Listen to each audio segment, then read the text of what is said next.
Afternoon, everyone. Afternoon. I'm Michael Tillotson from the University of Pittsburgh. I first want to thank Professor Shabazz from Amherst for the invitation to be here this afternoon. And I want to thank Dr. Conyers and Dr. Stewart, Dr. Karenga, and Dr. Asante for not making me sit at the baby table, the card table, whatnot today, right? So when you think about black studies, two names always come to mind, no matter what part of the world you may be in. Those two names being Dr. Molefi Asante and Dr. Maulana Karenga. Because Dr. Asante and Dr. Karenga and their body of work and contribution to the discipline have made them unavoidable in every way, on every level, when speaking of Africana studies. Which reminds me that it's very difficult to chronicle the life of two living legends in a few minutes, but I will use my time to tell you what I know. I will use my time to tell you what I know, starting with Dr. Asante.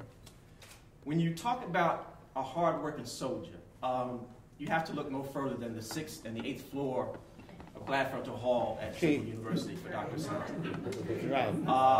A man who comes from the humble beginnings and stark racialized realities of the American South. I know Dr. Asante relatively well, to some degree. I spent some time at Temple, so I know him to some degree.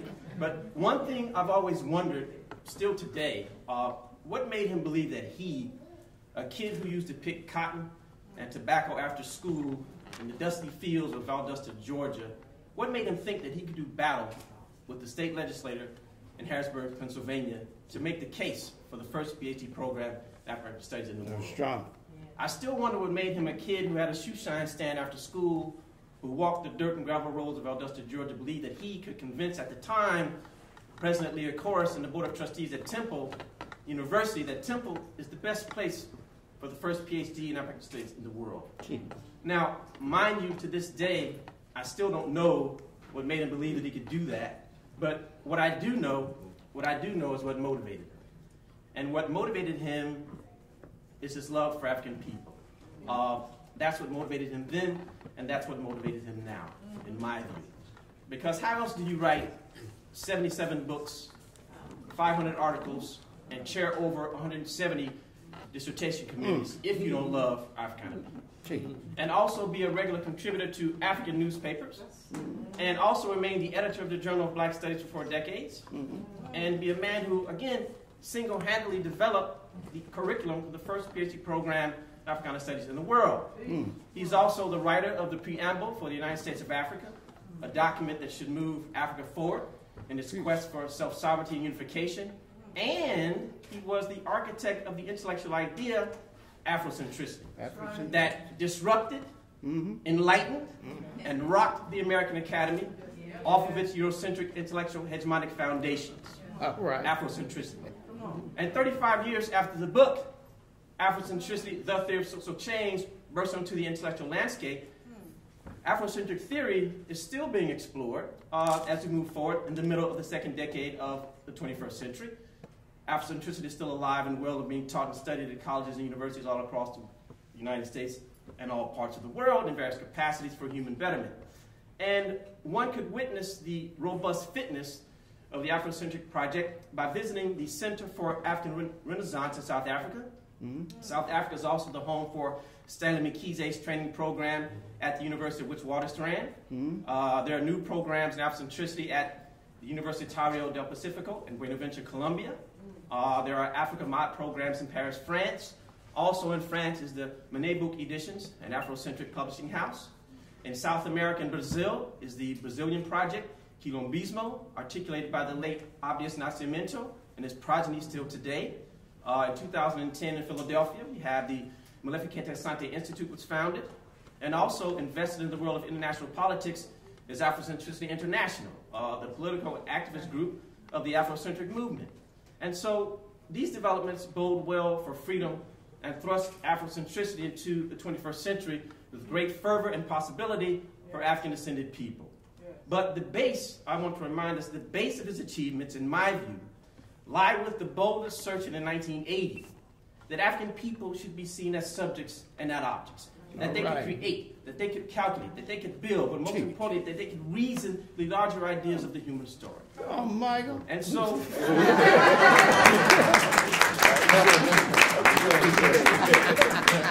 told me we weren't going to do that. And so Excellent. this idea about subject versus object turned the academic world, the Western tradition, and the Eurocentric canon upside down. And it never recovered, and in my view, it never will. That's right. Not bad for a guy who was raised in a two-room house with 16 brothers and sisters from the humble, dusty plains of Valdosta, Georgia.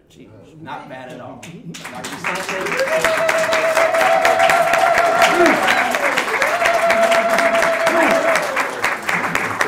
I now move my remarks to Dr. Karenga. Dr. Marcia Sullivan, in her book, Black Authenticity, A Psychology for Liberating People of African Descent, she operationalizes 4 types of strugglers: the non-struggler, the reactive struggler, the opportunistic struggler, the partially committed struggler, and the last and most optimum struggler she defines as the authentic struggler, which she identifies as an African who has fell in love with the race. Well, by any measurable standard, and based on his life's work thus far, one could easily locate Dr. Karenga as an authentic struggler, one who has fell in love with his race. He is a tireless fighter in the struggle against oppression of African people, and his work is always centered around a critique of domination. He is without question a leading authority in the field of Africology and shows no signs of slowing down. Dr. Karenga has been and continues to be the figure, the face, and the voice of Africana people worldwide. Dr. Karenga, in my view, always believes in the life of the mind, and always wants to be on the trading floor of the marketplace of ideas. And over at Cal State Long Beach for decades, he's been building thinkers and creating intellectual workers to go out in the world and address the larger questions of the African story. His translations of the Odu Ife and Lucia, in my view, set the standard for global exploration and remain in the treasure trove of great resources for Africana people worldwide. As Dr. Stewart mentioned, his textbook, Introduction to Black Studies, remains the most used text in the discipline. Dr. Karenga has led Africana studies in the understanding that culture is of premier importance for Africana people, and his theoretical construction, Kawaida, has been and continues to be a critical part of the restorative project for the African world. And his leadership of the National Association of Kawaida Organizations has chapters in most major cities in the United States. Dr. Karenga's center here in Los Angeles is a testament to his enduring impact and influence on African people in every sphere of human functioning and development. Dr. Karenga, Asante San. And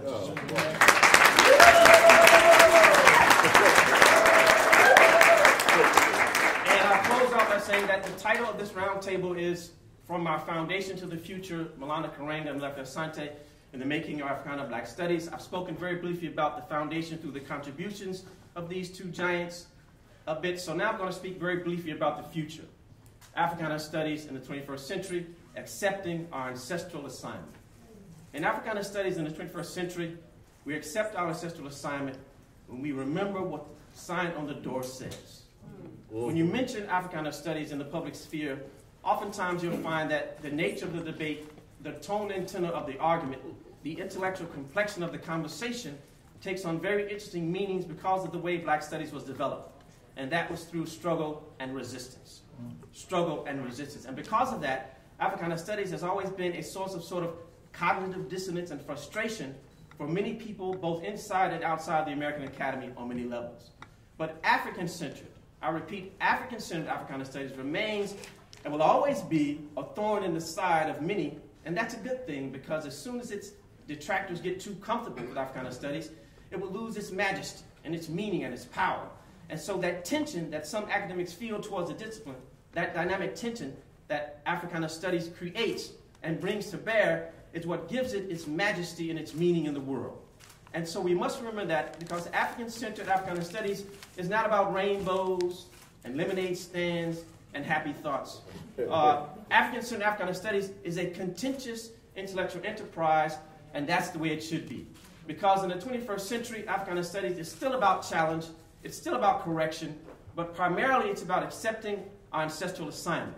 And in the 21st century, Africana Studies is about accepting our ancestral assignment to engage in and continue to produce emancipatory, agency-driven intellectual activity that keeps a constant critical eye on the quality of life indicators to Africana people, such as jobs, income, housing, healthcare, life expectancy, and these widening gaps in education and general welfare. Africana Studies is still a hungry, proud wolf standing on the mountaintop, calling to all below. That's African-centered Africana Studies as it was, as it is, and as it must continue to be when we accept our ancestral assignment. I'm reminded of that every time I walk into the Department of Africana Studies at the University of Pittsburgh and offer this, that our departments cannot have this sort of diluted mission.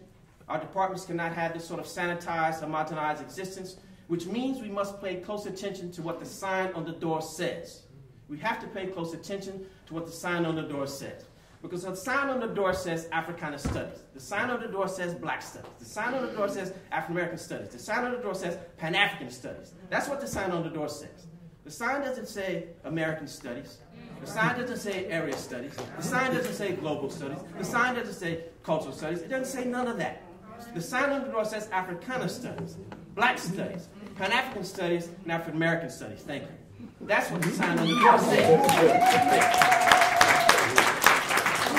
And so, we as stakeholders in the discipline, we have to operate that way in terms of our intellectual production and our hiring practices on a consistent basis. We must also always keep in mind that all the things that we now enjoy, all the departments, all the graduate programs, the PhD opportunities that we have, all these wonderful things, all these realities, it didn't come for free. All the spaces we have to enjoy our intellectual pleasures and exchange ideas and converse about the big questions of the universe and Africana people, it didn't come for free. All the luxuries of the life of the mind and the lifestyle that goes along with that, and all the beauty of scholarship that we all enjoy, it didn't come for free. So the question I'll leave us with all today is, what will we do with the knowledge that we have? That's the fundamental question I'll leave us with today. What will we do with the knowledge that we have?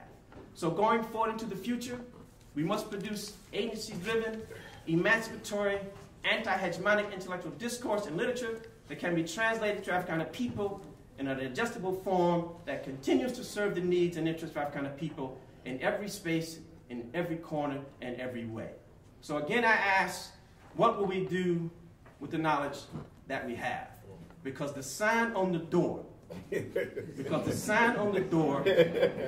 didn't come for free. Thank you very much.